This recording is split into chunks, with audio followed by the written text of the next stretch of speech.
Welcome to The Upside, brought to you by the City of Pensacola, with your hosts, Vernon Stewart and Tanya Vaden. Also, special reporter Allie Norton. The Upside is here to bring you news, views, and activities from right here in Pensacola. And now The Upside with Vernon and Tanya. Hello Pensacola, and we are back with The Upside of Pensacola, your news and views of everything that's happening in the city of Pensacola. And we are your hosts. I'm Vernon Stewart. And I'm Tanya Vaden. And we are on site here at Community Maritime Park.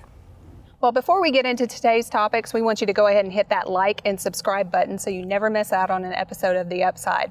We're here on location today at Community Maritime Park because we're going to talk a little bit about the mayor's vision for connectivity in the city, and that starts with Maritime Park. Yeah, absolutely. And there's a very exciting opportunity that we have coming to the forefront here. The mayor's office, the city council, we have entered into an agreement with Studer Properties for Studer to examine the 7 vacant parcels here at Community Maritime Park to figure out what the best use is for those vacant parcels.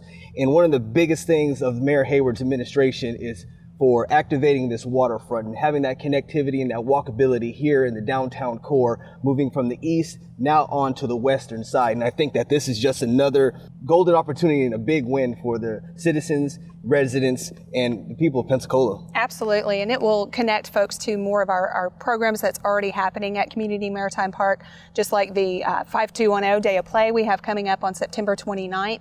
It's going to be a huge event, the community, and it actually encourages healthy, active lifestyle. So we want you to turn off the TV, put down the phones and the tablets, and come on out for a day of play at the park.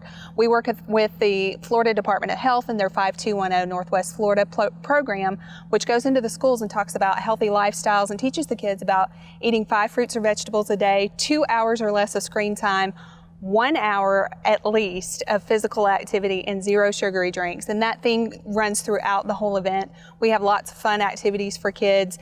We even have a mobile ninja style obstacle course coming out. I am really looking forward to that. Me and my family are going to come out for that, and I'm going to go to that Ninja Warrior obstacle course first thing. I'm excited about that. Yes, and not to mention too all of the great events that we have out here, like Movies in the Park, our Blues on the Bay. We still have 2 more of those this season, so there's lots of opportunities that we can connect the community with those. And if we can do that in a way that's walkable and bikeable and easily accessible to the community, I think that's great.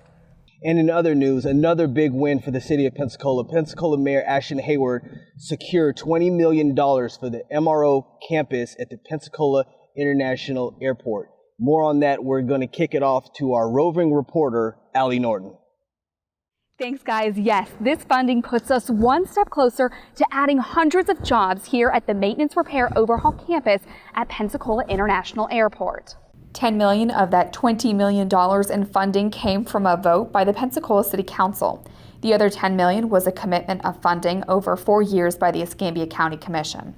ST Engineering Aerospace is the campus's main tenant. They have already begun initial operations at this newly constructed 173,000 square foot hangar. The addition of this hangar brought 400 new jobs, and when the expansion takes place, an additional 1,300 jobs will be created. That's a lot of jobs in the aerospace industry, and high paying as well.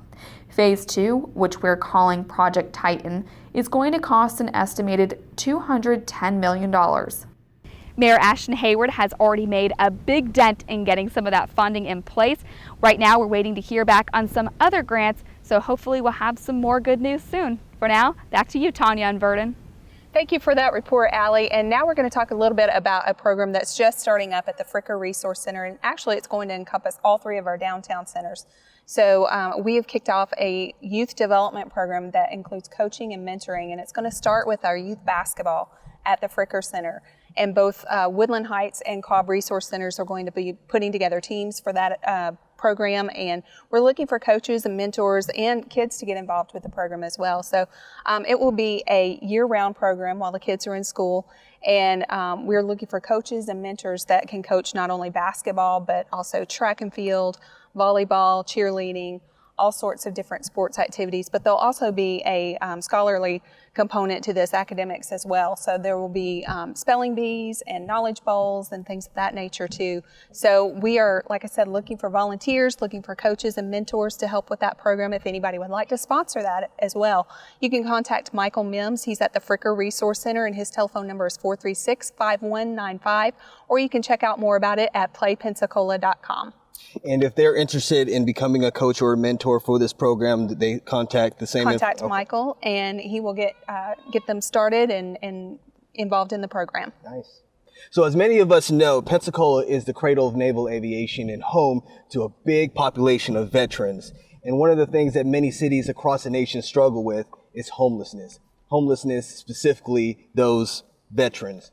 And one of the biggest things that we're very proud of is our partnership with the Veterans Affairs Office and alleviating homelessness among the veteran population. And the city awarded additional vouchers to support housing veterans. Come October, the Pensacola HUD Veterans Affairs Supportive Housing Program will grow by 14 vouchers, bringing our total to 203. And over the last 10 years, did you know that this partnership has helped house over 500 veterans? Wow, that's incredible. Yeah, that's a big deal, and that's a big dent in helping alleviate some of those concerns with those veterans that are struggling with whatever they're struggling with and are out there without homes. This program is meant for them, and if you want more information, whether you are a veteran or if you know of somebody, or if you just want information to pass on, the program is available to serve low-income homeless veterans, and you can contact Jody Picciano Swanson of the VA at 228-523-5018 or Marcia Bazinet of the City of Pensacola Housing Office at 850-858-0350. That's all we have for this week. Be sure and like and subscribe so you don't miss an episode, and join us next week for another episode of The Upside. This has been The Upside, brought to you by the City of Pensacola. Join us right here again next week for more of The Upside.